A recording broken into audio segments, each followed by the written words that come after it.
Mendoza. I'm actually an organization development consultant. I'm working with a project now with the Asian Development Bank. But I'm also a member of the Angat Buhay, Marcelo Green Village. And one of the advocacies that we're really pursuing is really to have good leaders and good governance, no, in our communities, especially in our local government units. You know why? I believe that when we have good leaders, especially at the local government units, we can really help the economic development of our communities. One example that, I'm saying this because I've really seen some very good examples. I've seen what happened in Bicol, in Naga. I've also seen what happened in somewhere in Ilocos, no, where you have a very good mayor. I think that was Mayor Ortega. No, I met her before, and she has actually transformed her community into a very progressive and very economically developed community. But the problem that we're having now is that most of our leaders, especially at the local government units, I think they've lost the heart for the people that they serve. They serve more for their own personal interest rather than looking at what are the projects that can actually help the disadvantaged communities. So I'm thinking that if we can really have a program to help our leaders open their eyes, open their hearts, that they have the very good opportunity once they are in the position to make a difference in the lives of their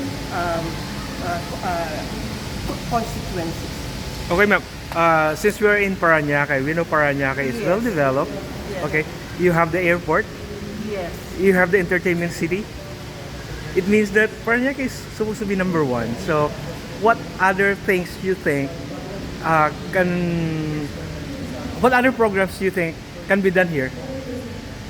Actually, here in Parañaque, I think maybe we have to look at what would be the profile of our disadvantaged communities. Because there are still so many disadvantaged communities here.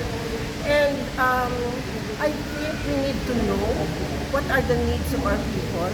Because, for example, livelihood. No? Livelihood, I think there's a lot of opportunities for our people here, but we need to be able to help them gain the skills required, by the kind of progress happening in Parañaque. I think that's one area where we can really make a difference. The other thing where Parañaque can make a difference is to take a look at the in terms of the nutrition, in terms of the education of our people in Parañaque, and see how we can really help them get the opportunities to improve themselves. Sa barangay level po. Okay. Lalo sa barangay nyo. Sa barangay level, actually that's what I was raising earlier.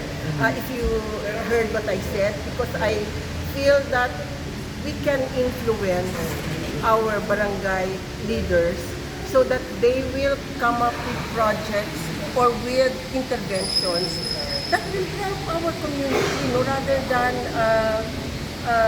doing some dole-outs, giving more freebies to our communities, but empower them so that they can help themselves and help them have a vision for themselves. So I think that's how our leaders can help, rather than not helping them by providing them with things that they may not really need. Are you pushing kasi yung development ng entertainment city, di ba? Oo. Sa Manila Bay is meron ba kayong are you pushing for the advocacy na dapat mauna ang mga taga Parañaque na i-employ ng mga companies doon?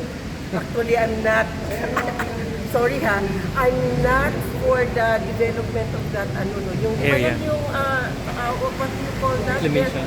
Yeah, reclamation. Mhm. You know what's happening? That's very bad for the environment actually. What will happen? See, I mean, the Manila Bay area, if you look at it, no, it's not now for everybody. It's only for the people who will be maybe using the buildings and the infrastructure that will be built there. So I'm not actually for that reclamation. Wala ako doon. Okay. Thank you so much po. Galing Uy, po. huwag mo aanhin ha.